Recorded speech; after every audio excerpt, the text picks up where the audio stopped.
ایک حدیث میں تو حضور نے یہ فرمایا ہے اللہ تعالیٰ 3 اشخاص کی وہ کتنی ہی فریاد کرے ان کی فریاد سنتا ہی نہیں۔ ایک ایسا شخص جو اپنی بیوی کے ہاتھوں نالا ہے، وہ کچھ خلق ہے یا جو بھی ہے اس کے اندر، یہ سب ہے، روتا رہتا ہے، اس کی شکایت طلاق نہیں دیتا، تو اللہ اس کی بات نہیں سنے گا۔ جب میں نے تمہارے لیے دروازہ کھولا ہوا ہے کیوں نہیں اسے اختیار کرتے؟ اللہ تعالیٰ جو ہے اس کے لیے بھی ہو سکتا ہے بہتر شکل پیدا کر دے، تمہارے بعد اللہ اسے کوئی بہتر شوہر جو اس کے ساتھ موافقت رکھنے والا ہوا اللہ اسے عطا کر دے، تمہیں بھی عطا کر دے۔ اسی طریقے سے ایک شخص ہے جو قرض دیتا ہے، نہ تحریر لیتا ہے نہ جو ہے اس کے اوپر گواہی کرتا ہے، بعد میں روتا ہے۔ جب اللہ نے حکم دیا ہوا پہ قرض دو تو اس کے اوپر جو ہے تم گواہی کرو، تحریر کرو۔ اللہ کا حکم اس وقت نہیں کرے، اس وقت تو محبت آڑے آ جاتی ہے۔ یہ تو بڑی بے مربوطی کی بات ہے کہ میرا بھائی مجھ سے قرض مانگ رہا ہے، دوست قرض مانگ رہا ہے، میں کروں کے لکھ کے دو اور اس کے اوپر 2 آدمیوں کے دستخط بھی کرواؤ، لیکن نہیں، اللہ کا حکم۔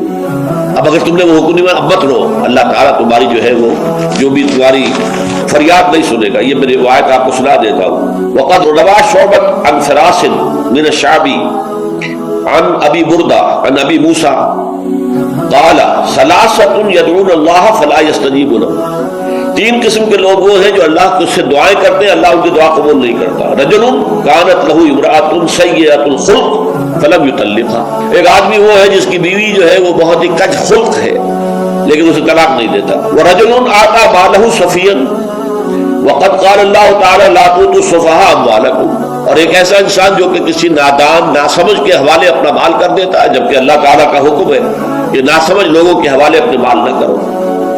وَرَجُلٌ لَهُ عَلَى رَجُلٍ دَيْنٌ، اور وہ شخص کہ جس کا کوئی قرض کسی کے ذمے ہے، وَلَمْ يَشْهَدْ عَلَيْهِ بِهِ، اس کے اوپر اس نے گواہیاں نہیں کروائی تھی، اور روتا ہے تو وہ اللہ تعالیٰ اس کی دعا نہیں سنتا۔